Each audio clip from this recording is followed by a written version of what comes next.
Hi hello అందరికీ. ఇవాల్టి క్లాస్లో మనం voltage and current relationship with phasor డయాగ్రామ్స్తో తెలుసుకుందాం. అండ్ ఆర్ఎల్సి సర్క్యూట్స్కి అండ్ కాన్సెప్ట్ ఆఫ్ ఇంపిడెన్స్ ఎలా ఉంది, active power, reactive power, apparent power అంటే ఏంటో తెలుసుకుందాం. And concept of power factor గురించి కూడా తెలుసుకుందాం.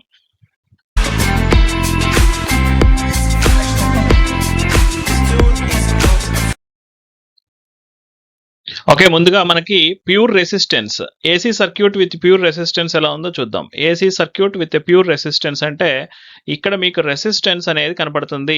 రెసిస్టెన్స్కి మనం ఒక ఆల్టర్నేటింగ్ కరెంట్, ఎప్పుడైనా సరే మీకు ఈ వేవ్ ఫామ్ లాగా సైనిసాయిడల్ వేవ్ ఫామ్ లాగా సింబల్ వోల్టేజ్ కనుక చూపిస్తే this will indicates the AC power అనమాట. అదే డీసీ పవర్కి అయితే మనం బ్యాటరీ సోర్స్, ఒక పాజిటివ్ నెగిటివ్ ప్లేట్స్తో డీసీ సోర్స్ని బ్యాటరీ సోర్స్ లాగా చూపిస్తాము, ఏసీ సోర్స్ని ఇలా రిప్రజెంట్ చేస్తాం. ఆ డిఫరెన్స్ ఫస్ట్ మీరు గుర్తుపెట్టుకోండి బాగా.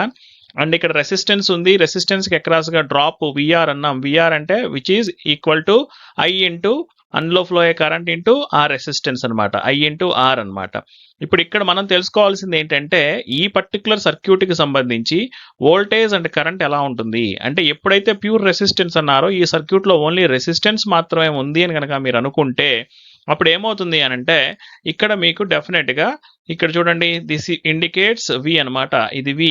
సో ఇక్కడ ఇది ఒక arrow mark, this will indicates current I అనమాట. అంటే ఇలా ఉన్నదాన్ని ఏమంటామంటే రెండు ఇన్ ఫేజ్లో ఉన్నాయి అంటాం, ఒకటే లైన్లో ఉన్నాయి అని చెప్తాం. దాన్ని మనకి వేవ్ ఫామ్ రూపంలో చూపించాలి అని అంటే చూడండి, ఇక్కడ వోల్టేజ్ వేవ్ ఫామ్ ఇలా ఉంది. సో వోల్టేజ్ వేవ్ ఫామ్తో పాటు కరెంట్ వేవ్ ఫామ్ కూడా ఇక్కడే ఉంది చూడండి. అంటే ఏంటి ఇక్కడ డిఫరెన్స్, ఏమీ లేదు అంటే ఏం చెప్తున్నాం, రెండు 0 దగ్గర ఒకేసారి స్టార్ట్ అయినాయి, రెండు ఒకేసారి 5 దగ్గరికి వెళ్ళినాయి, రెండు ఒకేసారి 25 దగ్గరికి వెళ్ళినాయి. కానీ ఇక్కడ వాల్యూస్ మారినాయి చూడండి. అంటే వి మ్యాక్సిమం పాయింట్ ఇక్కడ ఉంది, ఐ మ్యాక్సిమం పాయింట్ ఇక్కడ ఉంది. అలాగే నెగిటివ్లో ఇది మీకు ఐ మ్యాక్సిమం నెగిటివ్లో అవుతుంది, ఇక్కడ నెగిటివ్లో వి మ్యాక్సిమం అవుతుంది. అంటే పాయింట్ ఆఫ్ ఆ పర్టికులర్ టైం ఇంటర్వెల్ ఒకటే ఉంది, కానీ వాల్యూస్ అంటే ఆ మ్యాగ్నిట్యూడ్ వాల్యూ డిఫరెన్స్ ఉంది, కానీ రెండు టైం ఇంటర్వెల్స్ సేమ్ ఉన్నాయి కాబట్టి దీన్ని ఇన్ ఫేజ్ అంటారనమాట. అంటే ఇప్పుడు మనకు గుర్తుపెట్టుకోవాల్సింది ఏంటి, ఏసీ సర్క్యూట్లో ఒక ప్యూర్ రెసిస్టెన్స్ కనుక తీసుకుంటే వోల్టేజ్ కరెంట్ ఇన్ ఫేజ్లో ఉన్నాయి అని చెప్తారు. ఈ ఇన్ ఫేజ్లో ఉండడం అంటే ఏంటి, లాగింగ్ అంటే ఏంటి, లీడింగ్ అంటే ఏంటి తెలుసుకోవాలి అని అంటే, మీరు ఒక గ్రాఫ్లో తీసుకుంటే ఈ గ్రాఫ్లో కనుక మీరు వోల్టేజ్ అనేది ఎక్స్ యాక్సిస్ మీద ఇలా ఉంది అనుకుంటే, సో ఇది వోల్టేజ్ అన్నారు అనుకోండి, కరెంట్ కూడా ఈ డైరెక్షన్లోనే ఉంటే అప్పుడు వోల్టేజ్ అండ్ కరెంట్ మనకి ఇన్ ఫేజ్లో ఉన్నాయి అని చెప్తారనమాట. ఓకే, అలా కాకుండా ఇంకో గ్రాఫ్ తీసుకున్నప్పుడు ఇక్కడ మీకు వోల్టేజ్ ఇలా ఉందనుకోండి. సో వోల్టేజ్ ఇక్కడ తీసుకున్నప్పుడు మీకు వోల్టేజ్ ఇక్కడ ఉంది, ఈ వోల్టేజ్ ఇక్కడ ఉన్నప్పుడు కరెంట్ అనేది ఇక్కడ ఉందనుకోండి సపోజ్, అప్పుడు ఇది యాంగిల్ డిఫరెన్స్ ఉంది కాబట్టి వోల్టేజ్ కన్నా కరెంట్ ముందుంది అని చెప్తారు. ఇది వోల్టేజ్ అవుతుంది, ఇది కరెంట్ అవుతుంది. ముందు ఉండటం అంటే ఏంటి, ఎప్పుడైనా సరే మనం ఫేజార్ డయాగ్రామ్స్లో గుర్తుపెట్టుకోవాల్సింది ఏంటంటే యాంటీ క్లాక్ వైజ్ డైరెక్షన్లో చూడాలి. మామూలుగా మనకి క్లాక్ వైజ్ ఇది డైరెక్షను, సో ఇది anti clock wise direction. Anti clock wise డైరెక్షన్లో చూసినప్పుడు వోల్టేజ్ ఇక్కడ ఉంది, కరెంటు ఇక్కడ ఉంది. సో వోల్టేజ్ కన్నా కరెంటు ముందు ఉంది, అంటే ఎలాగంటే పరుగు పందెం లాగా, రన్నింగ్ రేస్ లాగా అనుకోవాలన్నమాట. రన్నింగ్ రేస్ లాగా అనుకుంటున్నప్పుడు వోల్టేజ్ కన్నా ఈ కరెంటు ముందుందా లేదా, అది సపోజ్ ఇక్కడ ఒక 5 degrees అన్నారు అనుకోండి. సో వోల్టేజ్ కన్నా కరెంటు 5 degrees ముందుంది, దాన్ని ఇంగ్లీష్లో ఏం చెప్తాం, current leads the voltage, voltage కన్నా కరెంట్ లీడింగ్లో ఉంది అని చెప్తాం, లీడింగ్ అంటారన్నమాట. సో ఇప్పుడు ఇక్కడ కరెంట్ వోల్టేజ్ ఇక్కడ ఉన్నప్పుడు సపోజ్ కరెంట్ ఇక్కడ ఉందనుకోండి, అప్పుడు ఇలా చూసినప్పుడు ఏమవుతుంది, ముందు ఎవరున్నారు అప్పుడు మీకు పరుగు పందెం రన్నింగ్ రేస్లో వోల్టేజ్ ముందున్నట్టు అవుతుంది కాబట్టి కరెంట్ లాగింగ్లో ఉంది, వెనకబడి ఉంది అంటారు. సో 5 degrees అని కనుక మీరు చెప్తే ఆ 5 degreesతో లాగింగ్లో ఉంది అంటారు. ఇప్పుడు చూడండి, మీకు ఇండక్టెన్స్ లాగింగ్లో ఉంది, ఆ డయాగ్రామ్ చూపిస్తాను చూడండి, ఇదిగోండి. సో ఇక్కడ మీరు ఈ డయాగ్రామ్లో ఏం చూస్తున్నారు, AC circuit with pure inductance. So pure inductance మాత్రమే ఉంది ఇక్కడ. ఇక్కడ వోల్టేజ్ సప్లై ఉన్నప్పుడు ఏమవుతుందండి, ఇదిగోండి, ఇది వోల్టేజ్, ఇది 90 degrees లాగింగ్లో ఉంది. ఎలా చెప్పారు 90 degrees లాగింగ్లో ఉందని, ఇది ఒక గ్రాఫ్ షీట్ లాగా మీరు అనుకుంటే, ఈ గ్రాఫ్ షీట్లో ఇప్పుడు ఏమైంది, ఇది ఎక్స్ యాక్సిస్ మీద ఉంటే ఇది రన్నింగ్ రేస్ లాగా ఎలాగా యాంటీ క్లాక్ వైజ్ డైరెక్షన్ లో చూసినప్పుడు ఇద్దరిలో ఎవరు ముందున్నారు పరిగెడుతున్నారు వోల్టేజ్ ముందుంది వోల్టేజ్ కన్నా కరెంట్ వెనకబడి ఉంది సో కాబట్టి కరెంట్ లాగింగ్ వోల్టేజ్ చెప్పేటప్పుడు ఏమంటారంటే విత్ రిఫరెన్స్ అంటారండి వోల్టేజ్ ని రిఫరెన్స్ గా తీసుకుంటే కరెంటు వెనకబడి ఉంది వోల్టేజ్ కి కరెంటు లాగింగ్ లో ఉంది కంపల్సరీ చూడండి యాంటీ క్లాక్ వైజ్ డైరెక్షన్ లో మాత్రమే చూడాలి దీన్ని ఫేజార్ డయాగ్రామ్ లాగా అంటే వేవ్ ఫామ్ లాగా చూపించాలంటే ఇదిగోండి వోల్టేజ్ వేవ్ ఫామ్ ఇక్కడ ఉంది సో వోల్టేజ్ వేవ్ ఫామ్ ఇక్కడ ఉన్న తర్వాత చూడండి ఇది ఈ పర్టిక్యులర్ టైం ఇంటర్వెల్ తర్వాత మీకు చూడండి ఇక్కడి నుంచి ఇప్పుడు కరెంట్ స్టార్ట్ అయింది అంటే వోల్టేజ్ స్టార్ట్ అయిన తర్వాత ఇంత టైం తీసుకుని అప్పుడు కరెంట్ ఇక్కడి నుంచి స్టార్ట్ అయింది కాబట్టి దీన్ని లాగింగ్ అంటారనమాట అంటే ఒక ప్యూర్ ఇండక్టెన్స్ సర్క్యూట్ లో వోల్టేజ్ కి కరెంటు లాగింగ్ లో ఉంటుంది ఓకే రైట్ ఇప్పుడు AC circuit with pure capacitance చూద్దాం చూడండి ఇక్కడ కెపాసిటెన్స్ ఉంది ఇక్కడ వోల్టేజ్ సోర్స్ ఉంది సో ఇది మనం as usual x axis y axis లాగా మనం గ్రాఫ్ షీట్ లాగా అనుకుంటే ఇది వోల్టేజ్ అయిందనుకోండి ఇది కరెంట్ అనమాట అంటే ఇప్పుడు మళ్ళీ చూడండి యాంటీ క్లాక్ వైజ్ డైరెక్షన్ లో చూసినప్పుడు ఇది వోల్టేజ్ కరెంట్ రన్నింగ్ రేస్ లో ఉంటున్నప్పుడు వీళ్ళిద్దరిలో ఎవరు ముందు పరిగెడుతున్నారు ఇది 90 డిగ్రీస్ సో 90 డిగ్రీస్ లో ఇది లీడింగ్ లో ఉంది ఎవరు వోల్టేజ్ కి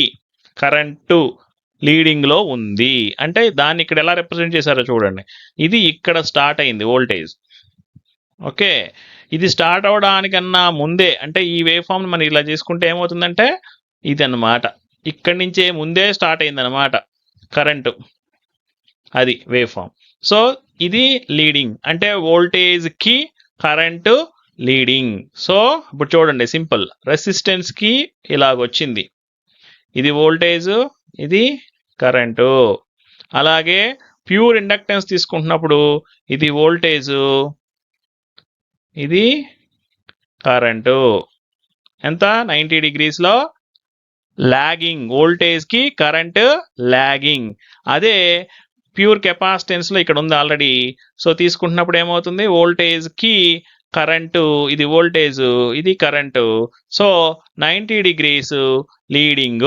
ఓకేనండి this one for resistance this one for inductance this one for capacitance next power factor అంటే ఏంటి The power factor in an AC circuit is defined as the cosine of the angle between voltage and current, that is cos phi. The power in an AC circuit is equal to the product of voltage, current and power factor.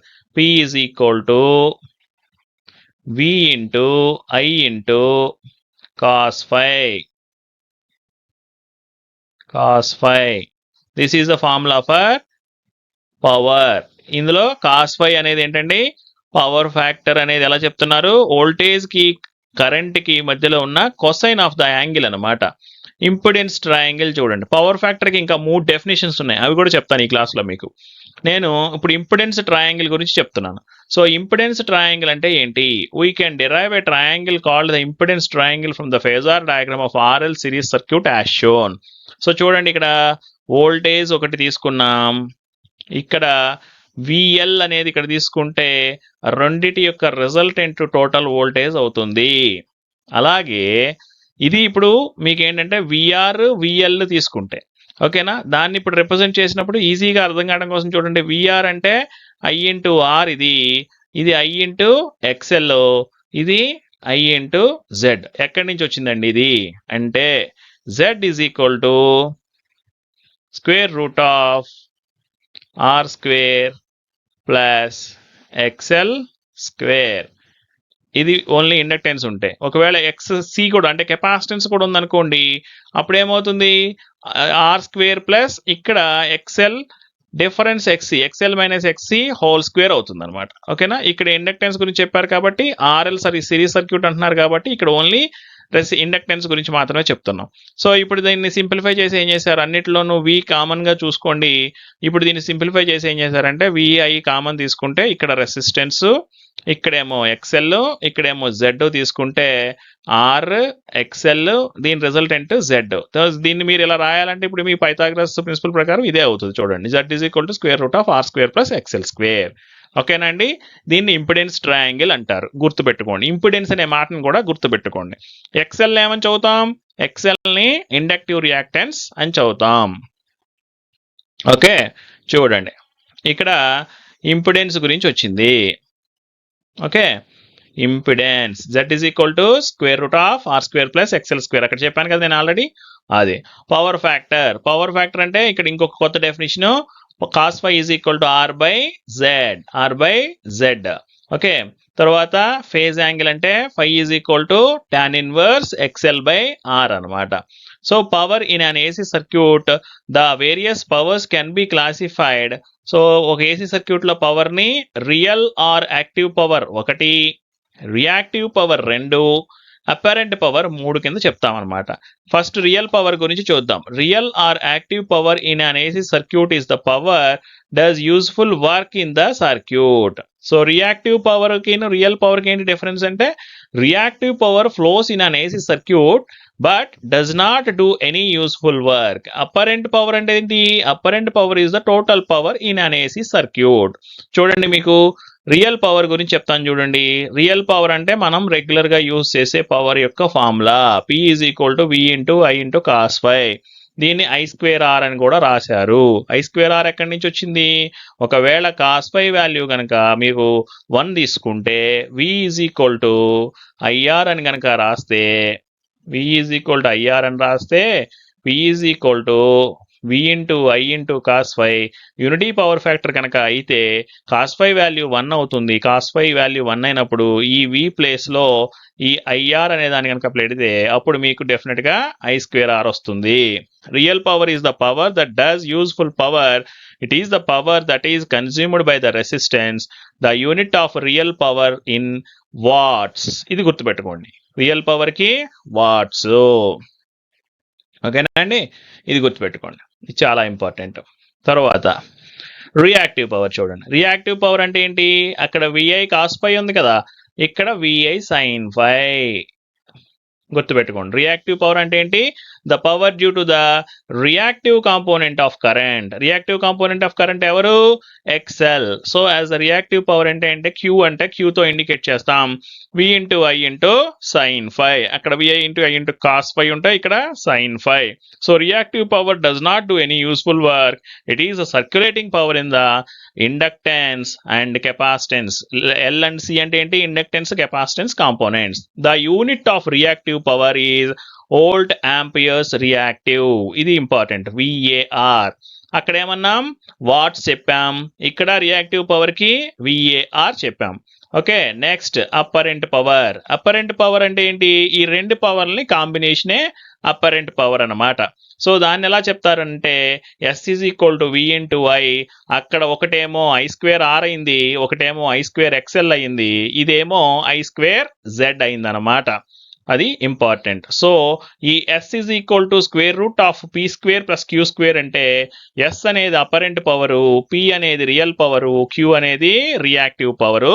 గుర్తుపెట్టుకోండి, apparent power కి units వచ్చేసి volt amperes VA అనమాట. ఓకేనా? చూడండి power triangles చూడండి, మీకు అర్థం అవుతుంది. సో పవర్ ట్రయాంగిల్ అంటే ఏంటి? చూడండి, ఆర్ ఎక్స్ఎల్ జెడ్ ఏదైతే ఉందో దీంట్లో నుంచి I square R, I square XL, I square Z. I square R ఎవరికి ఫార్ములా అని చెప్పుకున్నాం? P కి. I స్క్వేర్ ఎక్స్ఎల్ Q కి. ఇది ఎవరు? రియల్ పవర్ ఇది, రియాక్టివ్ పవర్ ఇది, apparent power I square Z అని చెప్పాం. సో ఇక్కడ S వచ్చింది అనమాట. ఓకేనా అండి? So the power triangle is right angle triangle with P and Q as 2 sides and S as the hypotenuse. Okay, the angle between the base and hypotenuse is phi. So ఇదన్నమాట, ఈ phi గురించి చెప్తున్నాడు అనమాట. The power triangle enables us to calculate the following things. ఒకటి ఏంటి అని అంటే S is equal to square root of P square plus Q square అనేది ఈ ట్రయాంగిల్ దగ్గర నుంచి మనకి వచ్చింది. పైథాగరస్ ప్రిన్సిపల్ మీకు తెలుసు కదా ఆల్రెడీ ఫార్ములా. సో పవర్ ఫ్యాక్టర్కి వచ్చేసరికి ఏంటంటే cos phi is equal to P by S. Cos phi అంటే ఎవరు? ఇక్కడ కాస్ ఫై అండి.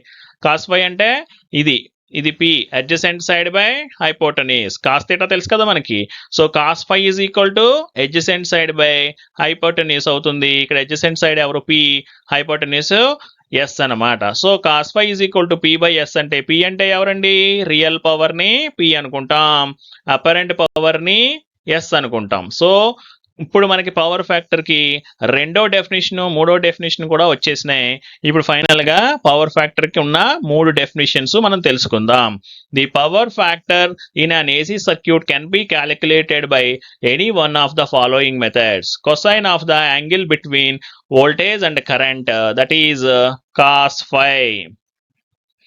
కాస్ ఫై, ఫై అంటే ఇక్కడ వోల్టేజ్ కి కరెంట్ కి మధ్యలో ఉన్న కొసైన్ యాంగిల్. ఈ ఫై అనేది ఎవరు, వోల్టేజ్ కి కరెంట్ కి ఉన్న యాంగిల్, దానికి కాస్ అప్లై చేస్తే కాస్ ఫై అంటారు.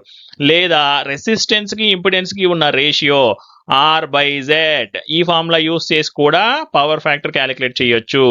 లేదంటే మూడో ఫార్ములా ఏంటి, real power by apparent power P by S అని కూడా మనం క్యాలిక్యులేట్ చేయొచ్చు అనమాట. ఇవి ఓవరాల్ గా మనం ఈ క్లాస్ లో డిస్కస్ చేద్దాం అనుకున్న టాపిక్స్ అనమాట. మీకు ఏమైనా డౌట్స్ ఉంటే కామెంట్ సెక్షన్ లో పోస్ట్ చేయండి. Okay, thank you.